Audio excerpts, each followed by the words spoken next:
토마스 셀링이 그 경제학 노벨 경제학상을 받았지만 그 전략 게임 이론 전문가입니다. 그래서 이 게임 티오리를 공부할 때 토마스 셀링은 우리가 빼놓을 수가 없고 여러 문헌에서 수렴되는 그 원전입니다. 그러니까 굉장히 창의적인 분이죠.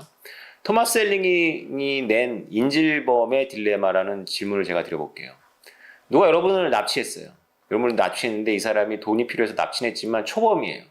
그래서 선량한 양심을 갖고 있어요. 여러분하고 같이 여러분이 인질이고 인질범이 여러분을 일주일 동안 자기 은닉처에서 두고 피자도 사 먹이고 콜라도 주고 하면서 여러분하고 대화를 많이 했어요. 그리고 이 사람이 자기가 저지른 범죄를 후회해요.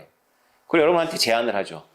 너 내가 놔줄 테니까 가서 내가 있었던 이 은닉처하고 너 내 얼굴 다 봤잖아. 그러니까 날 신고 안 할 거지. 그랬더니 여러분 뭐라고 대답할 거예요?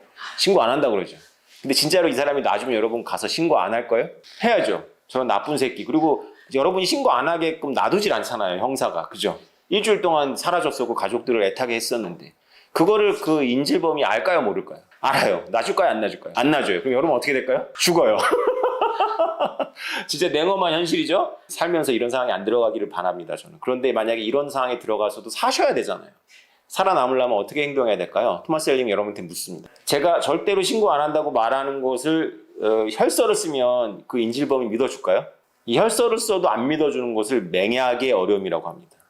내가 혈서를 쓰면서 이렇게 했는데도 내가 맹약했는데도 상대가 안 믿어줘. 나 같아도 안 믿을 것 같아. 인질인 여러분 스스로도 안 믿을 것 같잖아요. 그죠? 살아날 구멍이 있긴 있습니다. 어떻게 해야 믿게 하겠어요? 납치돼가지고 인질범한테 잡혔을 때 그 인질범 얼굴을 다 보고 여러분들이 모든 정보를 알잖아요. 그래서 인질범을 여러분 놔줄 생각이 없습니다. 그것 때문에 여러분 죽게 돼요. 오히려 초범이기 때문에 서툴러서 죽일 수도 있어요. 그때 여러분들이 이 위기 속에서 꼭 이 말을 기억해야 돼요. 인질범을 설득해야 돼요. 나 사실은 나도 사람을 죽였어요. 그거 안 믿어줄 것 같잖아요. 그죠? 그럼 이런 거 어때요? 난 내 남편 모르게 바람 폈어요. 이거는 상당히 설득력 있잖아요. 그죠? 그래서 여러분 일부러 바람 피라는 건 아니고요. 지어내서라도 스토리를 만들어야 돼요. 인질범한테 뭘 줘야 되는 거예요? 인질범한테 나를 응징할 수 있는 정보를 줘야 돼요. 여기서 키워드가 나오죠. 신뢰의 근거는 내 동창을 내가 다른 사람보다 왜 더 믿죠?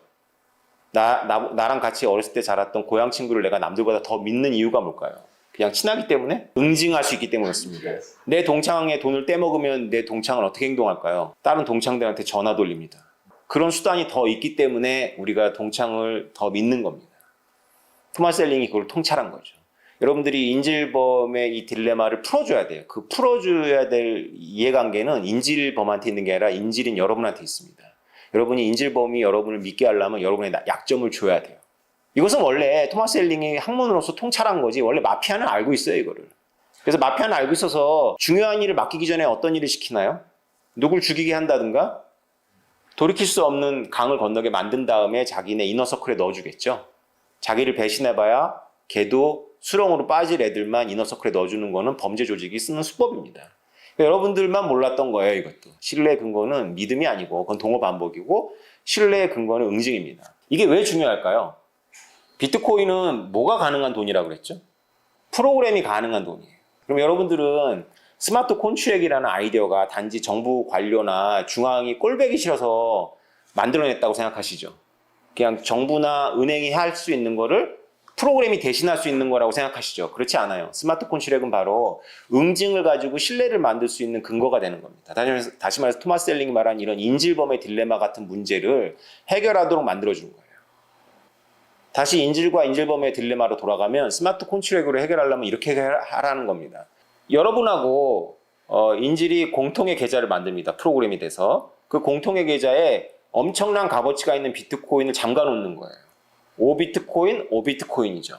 여러분이 다 내도 좋아요. 10비트코인 냈다고 칩시다. 자, 이것은 인질인 여러분한테 언제 돌아오냐면 인질범이 샌프란시스코 공항에 내리면 여러분한테 떨어지게 돼 있다고 치죠. 다시 말해서 인질범이 샌프란시스코 공항에 내리면 인질범은 안전을 찾고 여러분은 못 찾는 거죠. 10비트코인을 찾는 겁니다. 그럼 여러분한테 강력한 유인이 생기죠. 경찰한테 협조하지 않을 경찰을 혼선을 빚어줘가지고 이 사람이 미국으로 출국할 때까지 시간을 벌어줄 강력한 유인이 생기죠. 그 유인이 뭐죠? 10비트코인이에요. 근데 만약에 여러분들이 이 인질범이 샌프란시스코 공항에 내리지 못하게 하면 어떻게 돼요? 10비트코인은 날아가는 겁니다. 여러분은 정의를 실현하고 현가 5억 원을 잃어버리는 거죠. 이쯤 되면 이제 인질범이 여러분을 믿을 이유가 있습니다. 왜냐하면 여러분을 놔줘도 얘는 돈에 미친놈이니까 분명히 내가 유유히 공항을 빠져나갈 때까지 시간을 벌어줄 거야. 이런 식의 계약으로 만들 수 있다는 거죠. 이것이 스마트 콘트랙의 근본 원리입니다. 그래서 저는 2014년도에 비트코인을 발견하고 굉장히 감동을 받았던 부분이 있어요. 그게 뭐냐면 저는 한때 시민단체에서도 일했기 때문에 기부금이 투명하게 쓰이는 게 굉장히 어렵다는 걸 잘 알고 있어요.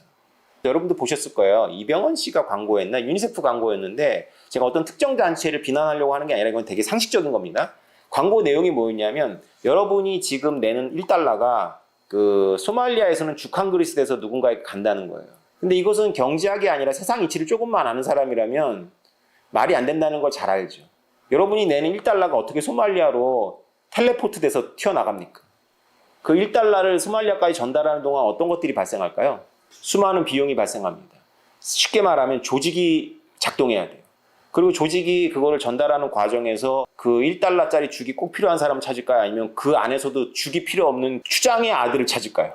추장, 유력자의 아들한테 갈 가능성이 높겠죠. 그죠? 그래서 우리가 추산을 하는 때는 대충 이럴 때는 어떻게 경영학에서 추산하냐면 여러분이 내는 1달러 중에 도대체 얼마가 마지막 사람한테 가느냐, 20%가 갈까? 40%가 갈까를 여러분들이 고민하시면 되는데 유니세프 같이 굉장히 정직하고 효율이 높은데도 간접비로 정도 사용합니다.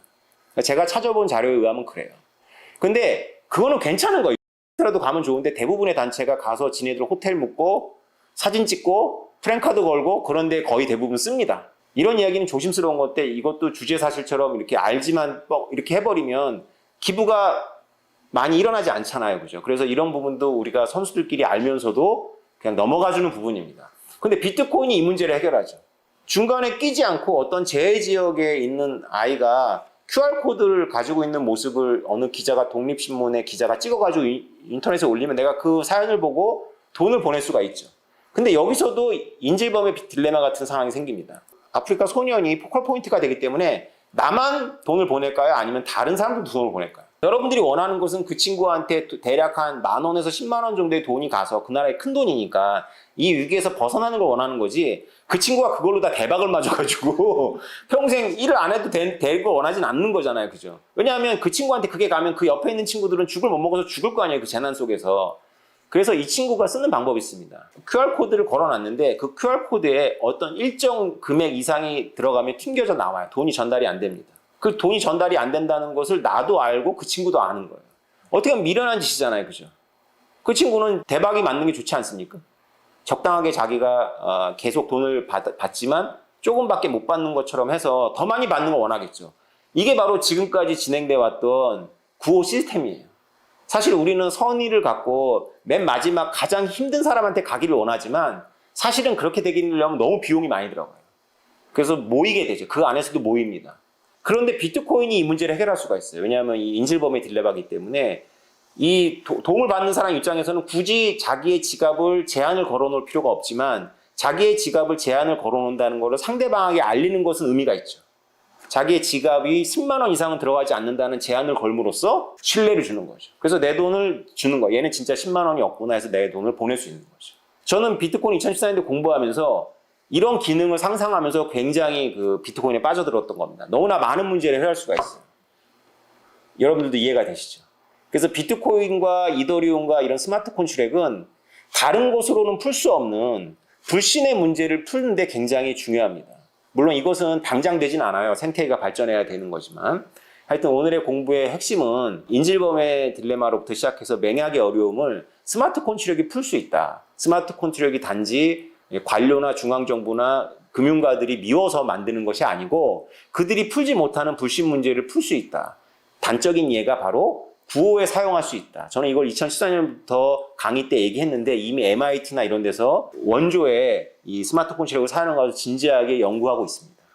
우리는 앞으로 원조를 달러나 원화로 보내지 않고 직접 그 지갑에, 그 필요한 사람의 지갑에, 그것도 한도가, 리미트가 딱 정해져 있는 지갑에 바로 쏠 수가 있고, 놀라운 것은 여러분들이 목돈을 보내더라도 그 친구는 한 달에 한 번씩만 찾아서 쓸 수 있도록 만들 수도 있다는 거죠. 훌륭합니다. 이상입니다.